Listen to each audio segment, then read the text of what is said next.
C'est moi l'Éternel, et je suis votre Créateur. Je fais couler le lait et le miel, et je guéris de la douleur. Mais vous m'avez rejeté. Pourtant, je n'avais qu'un plan, celui de vous aimer, car vous êtes tous mes enfants. Alors j'ai dû faire des choses que tu ne comprends pas, comme des guerres, car il fallait que je vous prépare pas à pas. J'ai envoyé ma loi, mais vous l'avez déformée. Alors, il est venu te côtoyer, afin que tu aies la foi. Oui, mon fils bien-aimé, pour mettre fin au péché. Il a engendré mon Église, sa tendre et belle épouse. Elle est sans tache ni ride. Et ce que j'attends d'elle n'est pas rude. Je ne l'appelle qu'à une seule chose. Et ce n'est pas une action que je lui propose. C'est des commandements que je lui ai laissés. Et c'est le reflet de mon cœur. Ce commandement, le connais-tu? Mon fils, ma fille, connais-tu ce commandement?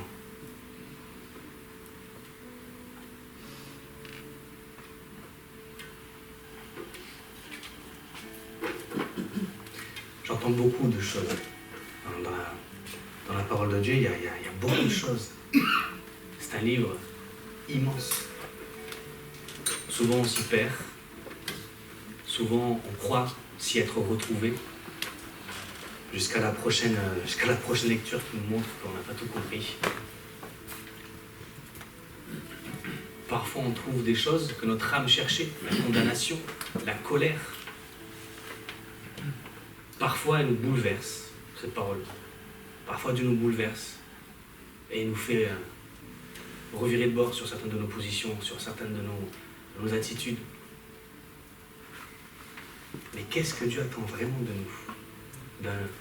Dans une parole qu'il nous a révélée, qui fait des milliers de pages, qui date de plus de 3000 ans, qui a été écrite par plus de 40 personnes sur tous les continents. Qu'est-ce que Dieu attend vraiment de nous? Pourquoi on est là? Pourquoi Jésus est venu? Alors oui, c'est pour qu'on soit sauvé, on le sait, des choses qui sont claires, mais en définitive, pourquoi est-ce qu'on se réunit? Pourquoi est-ce qu'on obéit à Dieu? Pourquoi est-ce qu'on ne se contente pas d'être sauvé? C'est déjà énorme.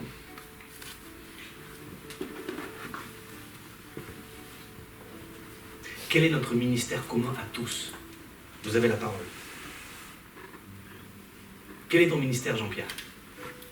Qui est le même que celui de j'ai échoué les prénoms, n'importe quoi. De Séverine, de Mélissa, de Francelle, de Florence. Comment? D'accord. Le ministère, vous avez tout spoilé. Ministère de réconciliation. Pourquoi est-ce qu'on a ce ministère? Pourquoi? À quoi il sert? Pourquoi est-ce qu'il y a eu la loi? Pourquoi est-ce que Dieu a fait des guerres? J'ai relu il n'y a pas si longtemps Josué. Pourquoi? Pourquoi est-ce qu'il y a eu des prophètes? Pourquoi est-ce qu'il y a des miracles? Pourquoi est-ce qu'il y a eu Jésus? Pourquoi est-ce qu'il y a eu des martyrs? Et pourquoi l'Église? On pourrait trouver plein de réponses. Un florilège de réponses. Jésus pour le salut, nous montrer l'exemple. Tout ça, toutes les choses qui nous viennent en tête en premier lieu, ce ne sont que des conséquences d'une source bien plus profonde. Bien plus profonde.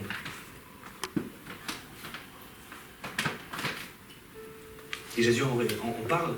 Toute la Bible en parle, en fait. Quand on prend toute la parole de Dieu, toute sa révélation en un bloc et qu'on regarde, c'est évident. Comme une écriture dorée qui vient sur notre âme, marquer ce que Dieu veut pour nous. Dans Matthieu 22, chapitre 37, on a des pharisiens qui veulent piéger Jésus, encore une fois. Et c'est un pharisien qui dit quel est le plus grand commandement? Parmi tout ce qu'il y a, il va bien répondre quelque chose où on pourra le tacler. Et Jésus répondit, donc c'est dans Matthieu 22, 37, tu aimeras le Seigneur, ton Dieu, de tout ton cœur, de toute ton âme et de toute ta pensée. Il continue en disant, c'est le premier et le plus grand commandement. Il pourrait s'arrêter là. Mais ce serait incomplet pour Jésus, puisqu'il dit, et voici le second qui lui est semblable. Tu aimeras ton prochain comme toi-même. De ces deux commandements dépendent toute la loi et les prophètes. On peut le lire, passer dessus, mais c'est quand même quelque chose, parce que Jésus dit de ces deux commandements dépend toute la loi et tous les prophètes. Et on sait que l'Ancien Testament est régi par la loi et les prophètes. Donc Jésus est en train de dire, tout ce que mon Père a fait pour vous, chez vous, par vous, avec vous, dépend de ces deux commandements. Tu aimeras le Seigneur ton Dieu de tout ton cœur, de toute ta pensée, et tu aimeras ton prochain comme toi-même. C'est tout. On pourrait écrire la Bible et s'arrêter là-dessus. La Bible qui dit, tu aimeras ton Dieu, juste pas de Genèse, une lettre pour l'humanité, tu aimeras ton Dieu, tout ça, c'est-à-dire à lui seul, vous connaissez, et tu aimeras ton prochain comme toi-même. Mais qu'est-ce que l'homme pourrait faire avec ça?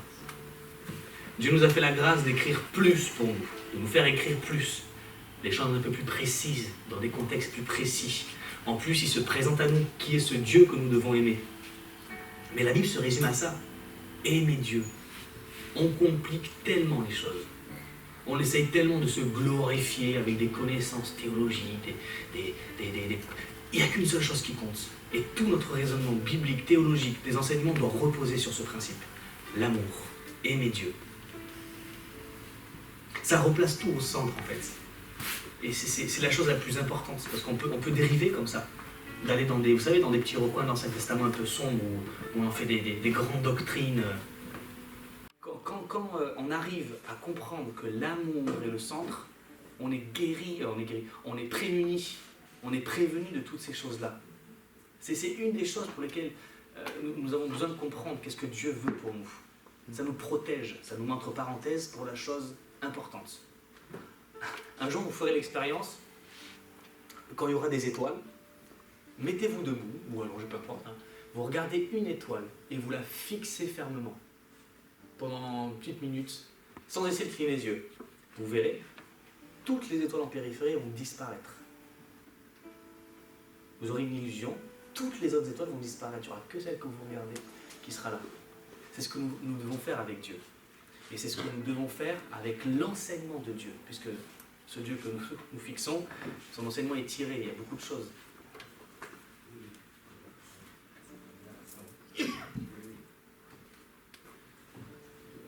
Dans notre relation avec Dieu, nous sommes appelés à lui ressembler. Est-ce que vous êtes d'accord avec ça? Si on a un Dieu que nous adorons, demain je commence un sport de combat, le judo. Et puis pendant mes entraînements de judo, je fais du karaté.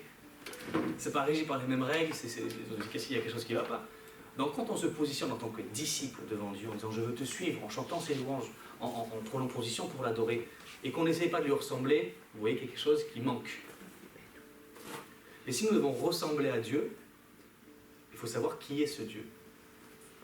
Dans 1 Jean 4, à partir du verset 7, on lit « Bien-aimés, aimons-nous les uns les autres, car l'amour est de Dieu. Et quiconque aime est né de nouveau et connaît Dieu.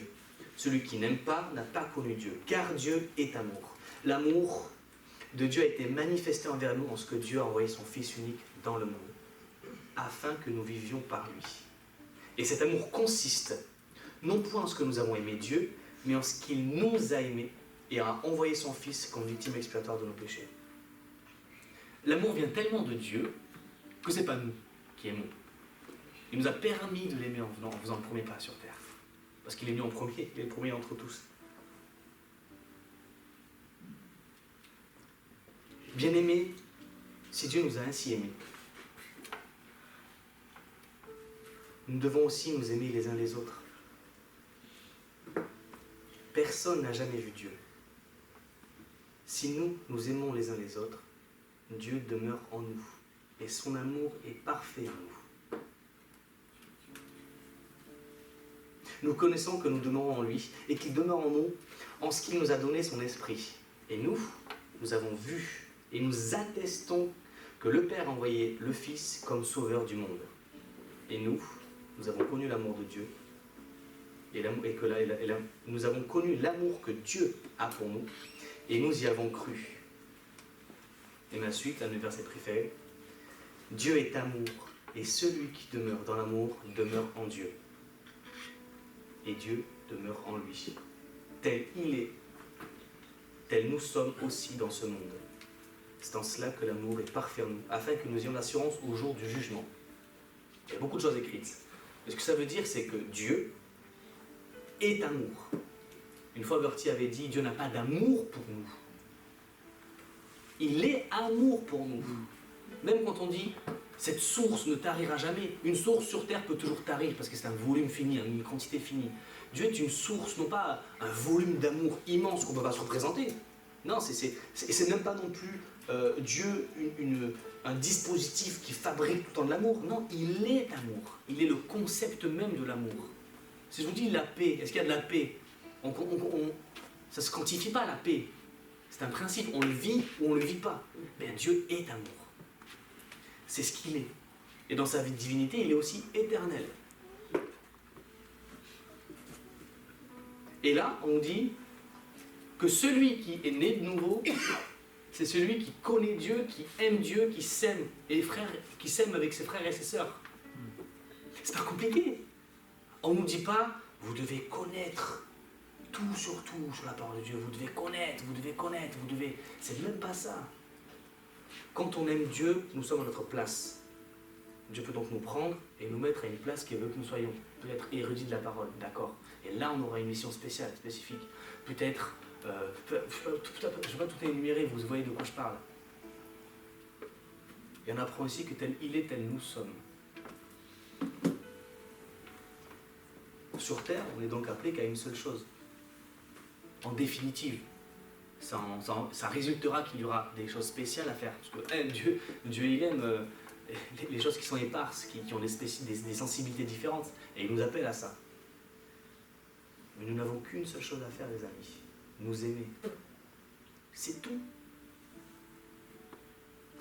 C'est tout. Arrêtez de prendre du temps pour autre chose que de vous concentrer sur aimer. C'est tout. Qui ira au ciel? Est-ce que celui qui fait des miracles ira au ciel? Est-ce que c'est sur cette base-là qu'il ira au ciel? Est-ce que la personne qui guérit ira au ciel? Est-ce que la personne qui connaît ira au ciel? Est-ce que la personne qui est grand ira au ciel? Est-ce que quelqu'un qui a de l'aura ira au ciel? Qui c'est qui ira au ciel? Matthieu 25, 31. Lorsque le Fils de l'homme viendra dans sa gloire, avec tous les anges, il s'assiera sur le trône de sa gloire. Toutes les nations seront rassemblées devant lui. Il séparera les uns d'avec les autres, comme le berger sépare les brebis d'avec les boucs. Il mettra les brebis à sa droite, les boucs à sa gauche. Alors le roi dira à ceux qui sont à sa droite, « Venez, vous qui êtes bénis de mon Père, prenez possession de mon royaume, qui vous a été préparé dès la fondation du monde. Car j'ai eu faim, et vous m'avez donné à manger. J'ai eu soif, et vous m'avez donné à boire. J'étais étranger, et vous m'avez recueilli. J'étais nu, et vous m'avez vêtu. J'étais malade, et vous m'avez visité. J'étais en prison, et vous êtes venus vers moi. » Les justes lui répondront, « Seigneur, quand avons-nous vu avoir faim? Et t'avons-nous... » Et c'est compliqué. « Et t'avons-nous donné à manger ou avoir soif? Et t'avons-nous donné à boire? Quand t'avons-nous vu étranger? Et t'avons-nous recueilli ou nu? Et t'avons-nous vêtu? Quand t'avons-nous vu malade ou en prison? Et sommes-nous allés vers toi? » Et le roi leur répondra, « Je vous le dis en vérité, toutes les fois que vous avez fait ces choses à l'un de ces plus petits de mes frères, c'est-à-dire l'humanité, les hommes, les femmes, les enfants, les handicapés, les malades, ceux que vous croyez fous, ceux qui vous font du mal, l'humanité, les amis, ou en prison,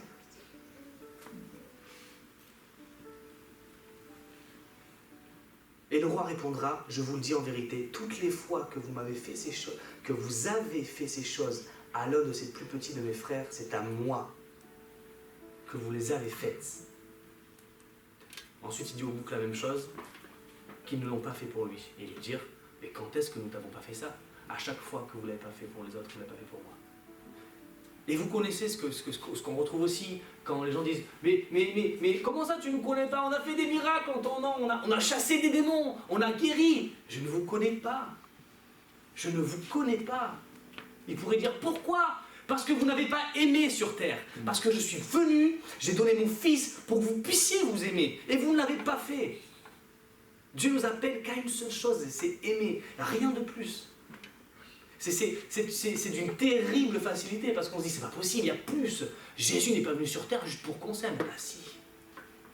Jésus, tout ce qu'il a fait, c'est nous permettre d'accéder au Père à travers ce voile qui était déchiré.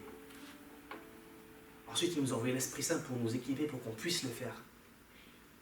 Un chrétien sur terre, un disciple sur terre devrait dire « Aimer, c'est difficile, je vais le faire. » Et Saint-Esprit viendra l'équiper. C'est notre seule mission, les amis. On pourrait parler les 5 clés pour avoir la foi. Les 12 millions de clés pour comprendre le salut. Oui, c'est intéressant, c'est des choses à écouter. Mais sur la base de la conscience que nous devons aimer, voilà tout.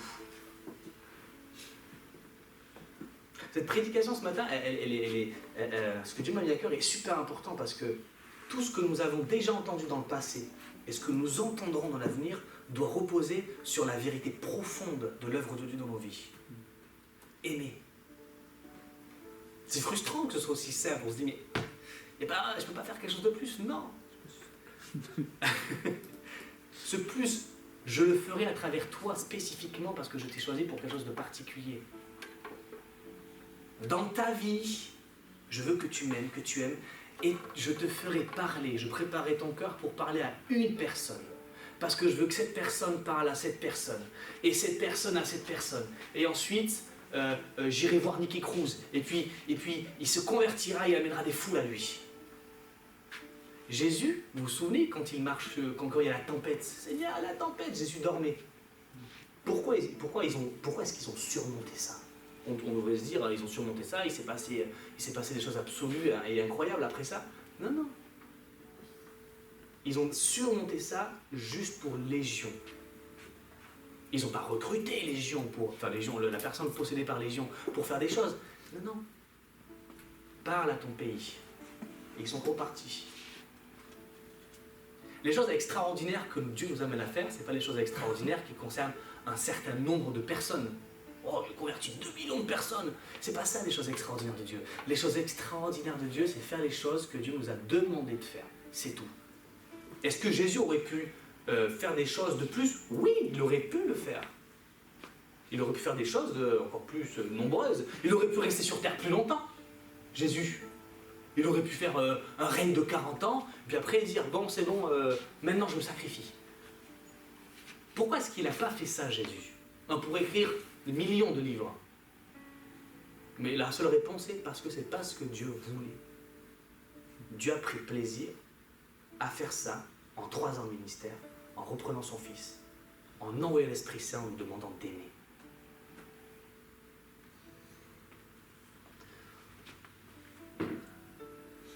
Maintenant, quand on comprend ce prisme, même quand vous allez lire votre Bible et vous allez vous poser certaines questions, je lisais Josué, je faisais quand même, Seigneur, j'ai foi en toi, j'ai confiance en toi, rien ne pourra me faire douter, je pense aujourd'hui de toi.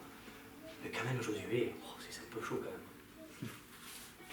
Vouer toute une ville par interdit, femmes, enfants, animaux, vous savez ce que ça veut dire? Certains appellent ça génocide, d'autres extermination. Sur le papier, ils ont raison. Et quand on se dit que c'est Dieu qui a demandé ça, on a des raisonnements mais illimités. J'ai lu des commentateurs qui disaient non, c'est pas quelque chose qu'il faut prendre comme un enseignement, c'est pas vraiment Dieu, c'est le peuple juif qui a fait en disant que c'était Dieu, c'était comme ça à l'époque. Bon, du coup, toute la Bible, elle est caduque. On ne peut pas y croire. Alors, si certains passages, d'autres disent c'est comme ça, Dieu fait ce qu'il veut. Et c'est vrai. Moi, il ne peut pas croire que ça a blessé le cœur de Dieu de devoir faire ça pour installer Israël, pour que Jésus arrive d'Israël, des Juifs, et que le salut arrive. Parce que souvenons-nous, on parle de Jésus qui est né de Marie, avec Joseph, fils de David, fils de Ruth, et puis on remonte, fils d'Adam. C'est-à-dire qu'il faut prendre le plan de Dieu dans tout ça. Tout ce que Dieu a fait, qui nous paraît terrible, et que je disais tout à l'heure, j'ai fait des choses que tu ne comprends pas, des guerres. C'est pas parce que Dieu est un Dieu méchant, c'est parce que c'était que comme ça qu'il fallait le faire. Souvenons-nous, tout ce que Dieu fait, c'est parce que c'est le seul moyen bon, le meilleur pour y arriver. Alors oui, on ne comprend pas tout. Ah ouais, ça c'est sûr.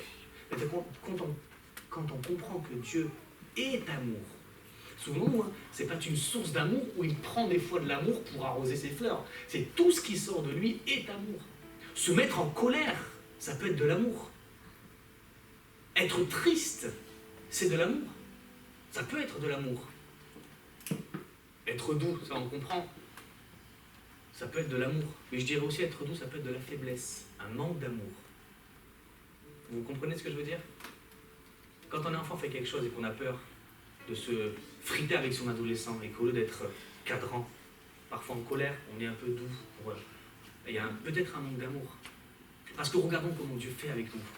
Si on veut savoir comment l'amour se manifeste, le vrai, celui de 1 Corinthiens 13, qui ne soupçonne pas le mal, qui fait tout dans la bonté, on n'a qu'à prendre comment Dieu agit dans une telle situation. Ben voilà ce que c'est l'amour. Et l'amour, c'est pas ce que Disney nous a servi. L'amour, c'est pas ce que Disney nous a servi. L'amour, c'est quelque chose de sérieux. C'est pas que de l'émotion, l'amour. L'amour, des fois, c'est une décision. Je vois tous les couples mariés. Nous savons que l'amour n'est pas qu'une émotion. C'est un choix aussi. Tant mieux quand c'est de l'émotion. Super, il faut que aussi il y ait de l'émotion. Jésus avait de l'émotion. Dieu a de l'émotion pour nous. Il est attristé. Jésus, quand il était sur terre, il a pleuré quand il a vu toute cette foule. Il était ému de compassion, toute cette foule, en sachant qu'ils étaient perdus tous. Vous voyez, vous avez des amis un jour, ou des gens que vous aimez, vous les voyez tous là, comme ça, errer comme ça, en cherchant quelque chose de bon. Jésus était là, il a pleuré. L'amour, c'est quelque chose de tellement sérieux.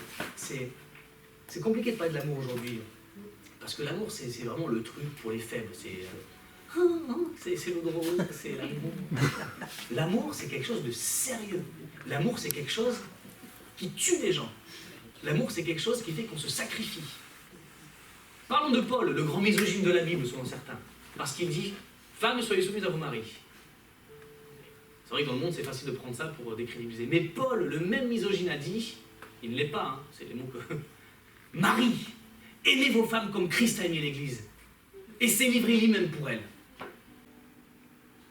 C'est un amour dangereux. Trésor, je vais faire tout pour le faire. Marie, aimez vos femmes comme Christ a aimé l'Église. On va faire retourner en arrière.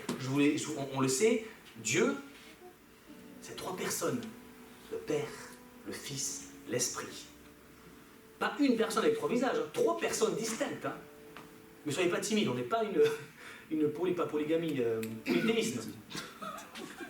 Dieu, c'est 3 personnes. Dieu n'est pas une personne, c'est une nature partagée par 3.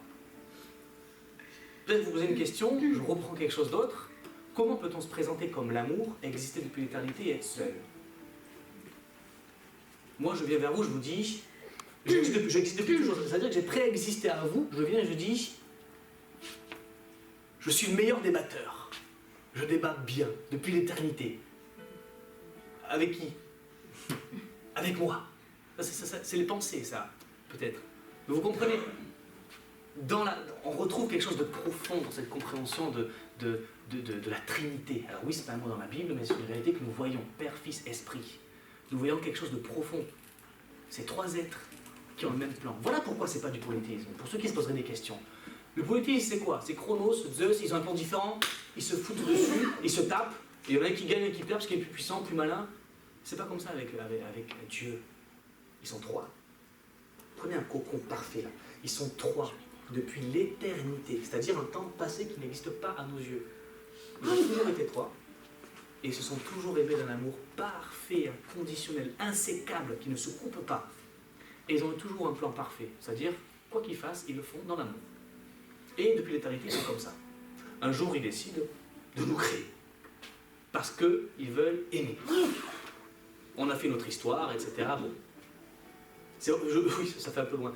C'est parce que je parlais de femmes, aimez vos maris comme Christ a aimé l'Église. On va voir qu'est-ce qu'il a fait Christ. Comme il l'a fait. Christ, donc, c'est Dieu le Fils. N'en déplaise à certains, Jésus dans l'Ancien Testament n'existe pas. Dieu le Fils existe. Jésus, c'est l'incarnation de Dieu le Fils sur terre. L'an 0, l'an -3. Jésus est là. Donc ça veut dire que pour que Jésus vienne, il a dû se dépouiller de sa gloire, de son omnipotence, de son omniscience, de son omniprésence pour être sur terre dans un corps d'homme. Parce que la terre ne pouvait pas, avec son péché, recevoir une telle gloire. Et Jésus en avait conscience, parce que dans Jean 17, il dit « Redonne-moi la gloire que j'avais dans le temps ». Même Paul le savait, il dit il s'est dépouillé de sa gloire pour venir en tant que serviteur, non pas comme une proie à être l'égal de Dieu, mais être son serviteur. On comprend déjà qu'est-ce qu'il c'est Jésus. C'est quelqu'un qui s'est dépouillé de sa gloire, qui a enlevé tout son arsenal divin. Il est venu juste avec sa nature divine, c'est pour ça qu'il pouvait guérir, et sa dépendance à son Père.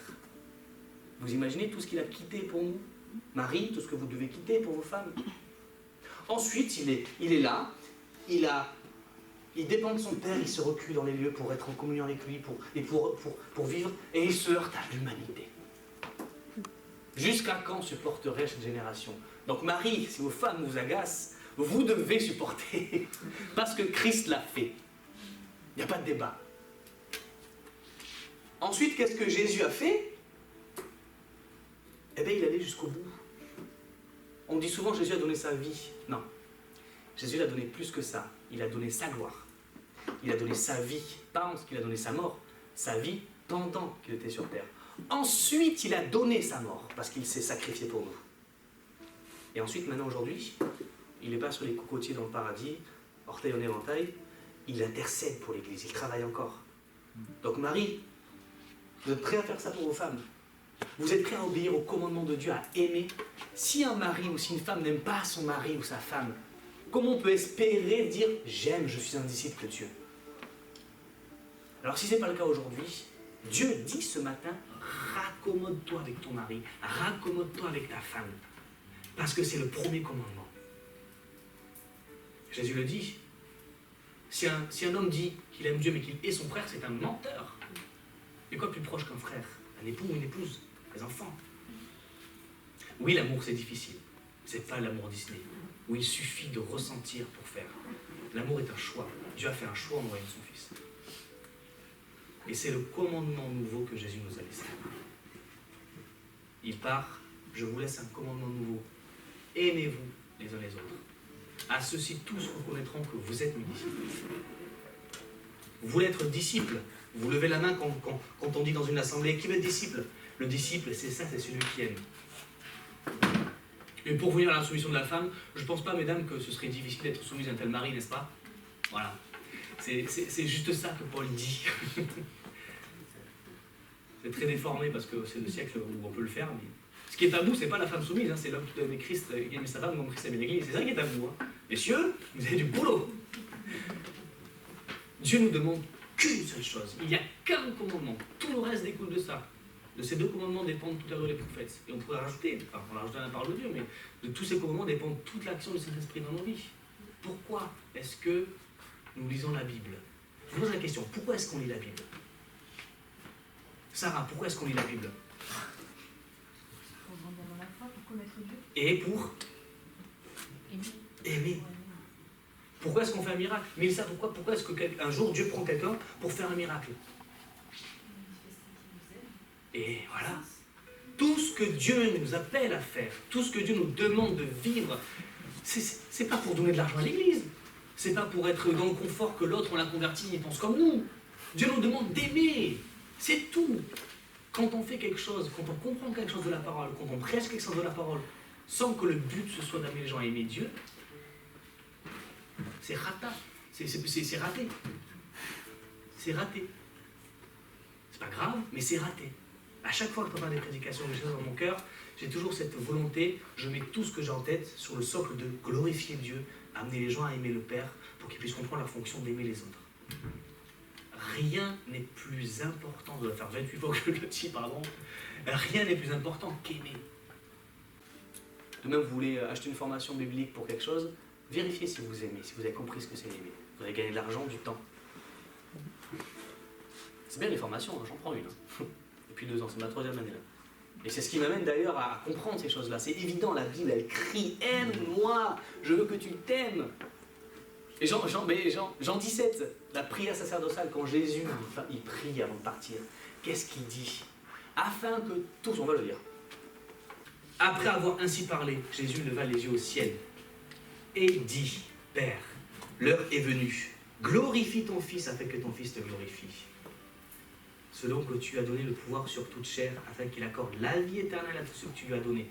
Or, la vie éternelle, c'est qu'ils te connaissent toi, le seul vrai Dieu, et celui que tu as envoyé, Jésus-Christ. La vie éternelle, c'est ça. C'est retourne alors. Bon, je ne vais peut-être pas tout lire parce que si je coupe à chaque verset. La vie éternelle, on se pose la question, c'est quoi? C'est les petits chérubins, on aura petit cul nu, on sera tout mignon là-haut. La vie éternelle, c'est de connaître Dieu pour l'éternité. La vie éternelle, c'est d'aimer Dieu pour l'éternité. La vie éternelle, c'est de se retrouver pour l'éternité et de s'aimer. Florence a été créée pour aimer et être aimée. Ghislaine a été créée pour aimer et être aimée. Bertie a été créée pour aimer et être aimée. Pareil pour Francelle. Pareil pour tout le monde. On a juste été créés pour aimer et être aimé. C'est follement simple. Et le problème dans nos vies, quand il y a des sphères de problèmes, d'insuffisance, c'est parce qu'il n'y a pas eu d'amour dans cette sphère-là. C'est tout. Parce que nos parents, nos arrière-parents, ils descendent d'Adam et Ève. Mais Jésus est venu casser tout ça pour nous amener dans une éternité où le péché, tout ça n'a plus d'existence. Terminé.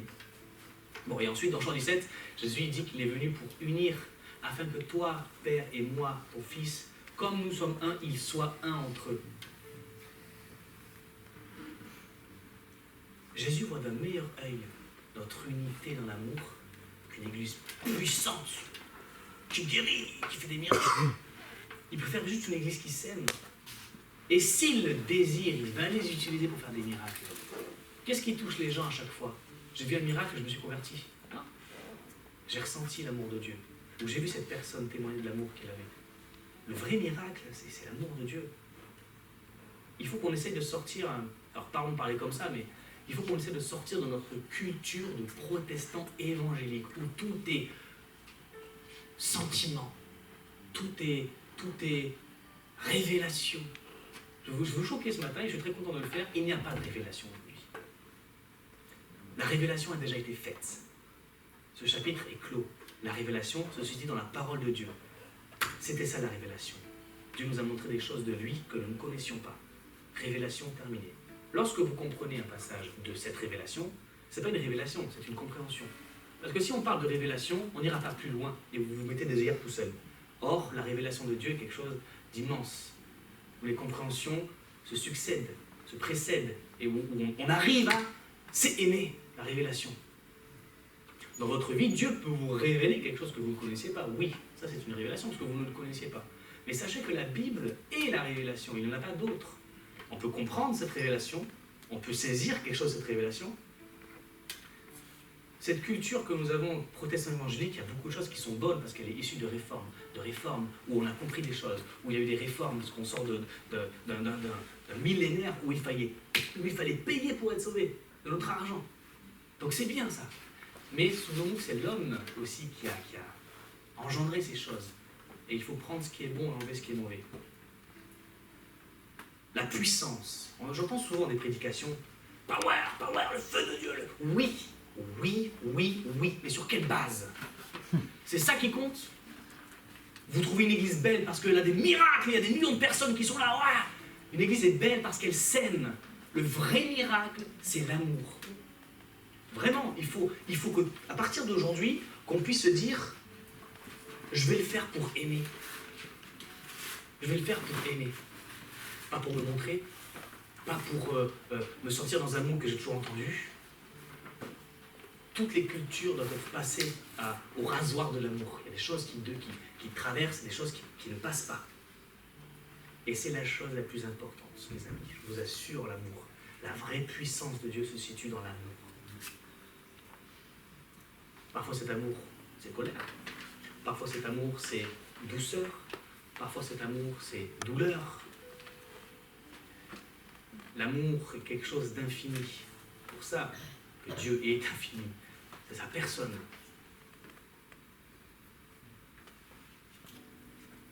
Ça paraît simple, parce qu'il n'y a que ça. Mais ça nous met dans un drill, dans un moule, dans un truc qui remue, qui est infini, parce que ça travaille l'amour aussi. L'amour, c'est quelque chose de... Qui a 5 ans de mariage, plus de 5 ans de mariage. Plus de 5 ans pile. Plus de 5 ans, plus de 10 ans de mariage. Plus de 11 ans de mariage, plus de 13 ans de mariage, plus de 15 ans de mariage, plus de 20 ans de mariage. Oh, ah oui, plus de 25 ans de mariage, plus de 40 ans de mariage, plus de 50 ans de mariage. Et vous avez vu, plus le chiffre augmente, plus on voit les dégâts sur les visages. C'est une blague pour dire que voilà, l'amour, vous êtes tous beaux. Hein. L'amour. Ça va, j'ai parlé d'amour pendant 40 minutes, vous savez très bien que je dis ça pour être dans l'amour. Mais vous voyez bien que l'amour, c'est comme un sport, ça nous transforme. Qu'y a-t-il de plus beau qu'une personne âgée qui regarde avec des yeux pleins d'amour? Ne regarde pas. Comment? Mais tu as encore beaucoup de chemin, c'est pour ça. Qu'y a-t-il de plus crédible qu'un sportif qui a les mollets fins, dessinés? On comprend que cette personne fait du sport depuis longtemps. L'amour nous transforme aussi. On a un regard différent. Peut-être que vous avez déjà entendu, tiens, tu as un regard différent qu'avant. Ouais, j'essaie d'aimer. Mon père est là. On le voit très bien. On le voit sur des gens qui sont tristes, en colère, ou haineux, ou dans des choses affreuses. Ça se voit sur le visage. La Bible enseigne, les yeux c'est le reflet de l'âme. L'amour se voit. Je vais vous demander à tous de vous lever. Tiens, on va faire quelque chose. Levez-vous tous.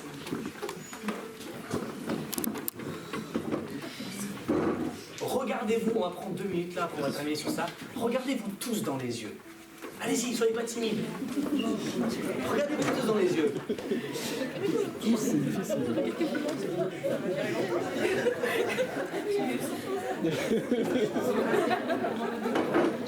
Regardez là-bas un peu.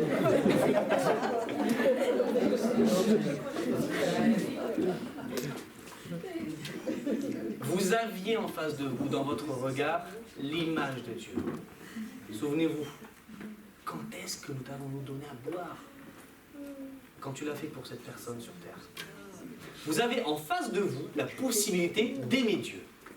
Donc par pitié dans l'Église, arrêtons la médisance sur les pasteurs, arrêtons la médisance, c'est pas ça aimer. S'il y a quelque chose qui se passe mal dans une Église, allez voir la personne concernée. Si vous pensez que l'équipe pastorale, ou l'équipe des anciens, ou n'importe quoi, il y a quelque chose qui vous aide, faites avec amour. Si vous dites que vous glorifiez Dieu et qu'on ne fait pas les choses en amour, sachez que vous ne vivez pas pour glorifier Dieu. C'est réel. Par contre, la différence, c'est quelqu'un qui essaye de le faire et qui le fait mal. Vous pouvez vous asseoir. Quelqu'un qui le fait mal, ça, Dieu ne le retient pas. Ce qu'il regarde, c'est quoi? C'est le cœur. Par pitié dans cette église, ne faisons pas de scandale de médisance. Par pitié dans cette église, cherchons à nous aimer les uns les autres. Par pitié dans cette église, ne critiquons pas le groupe de louanges parce qu'il y a 2 minutes de retard. Allez les voir, peut-être parce qu'ils ont besoin d'aide. Ou 10 minutes, même 1 heure. Allez les voir. Est-ce que vous avez besoin de quelque chose? J'ai constaté que, voilà. Et moi, je vous dirais oui, il y a besoin de personne à la sonorisation parce que c'est le pasteur qui l'a fait ce matin. Je vous dirais oui, il y a besoin peut-être de quelqu'un au fond pour faire la sono comme Fabien est en vacances parce qu'il a travaillé tout l'été avec nous. Oui, nous avons besoin d'instrumentistes. D'instrumentistes pour glorifier Dieu. Oui, nous avons besoin de personnes à l'accueil. Pour le ménage, mais bien sûr pour le ménage. Nous avons une belle église. Pour tondre. Mettre les poubelles. Des poubelles. Mais vous savez quoi? Je pense que les gens qui ont les mains le plus sales parce qu'ils ont aimé ont les mains les plus propres devant Dieu. J'en suis convaincu.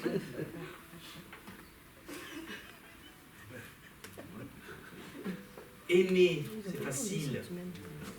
Je finirai là-dessus pour de vrai. Aimer, c'est facile. Non, c'est très difficile. Aimer, c'est impossible. Maintenant, je conclurai en vous disant, vous ne pourrez pas aimer.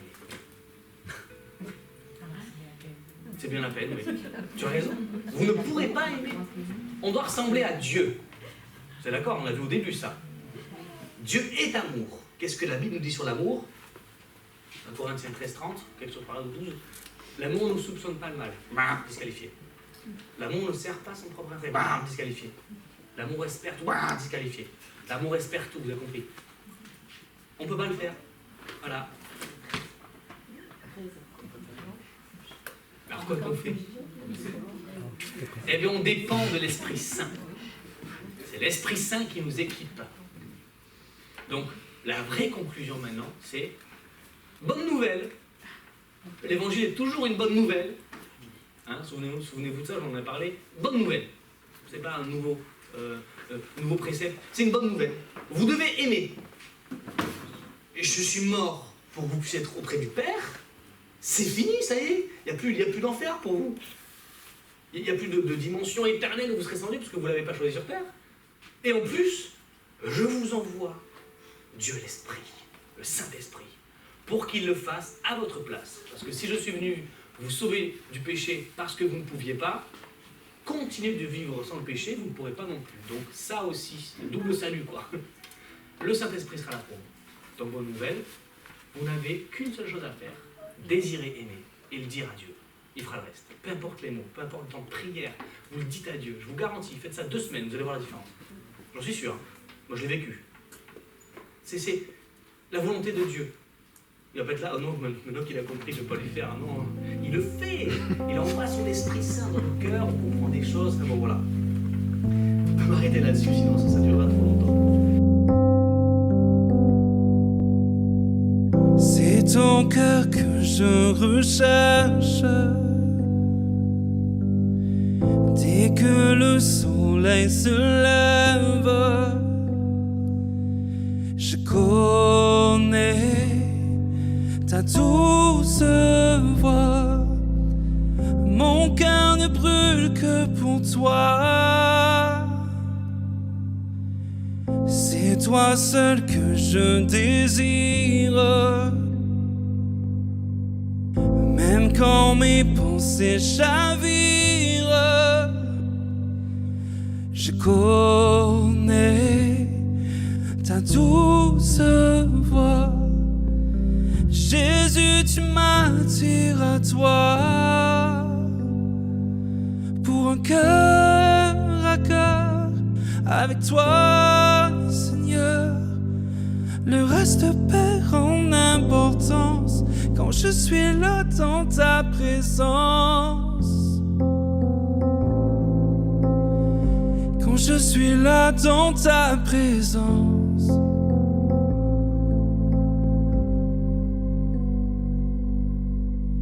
Dans tes bras je me repose. Tous mes fardeaux je les dépose. Je connais ta douce voix. Jésus, je ne veux que toi.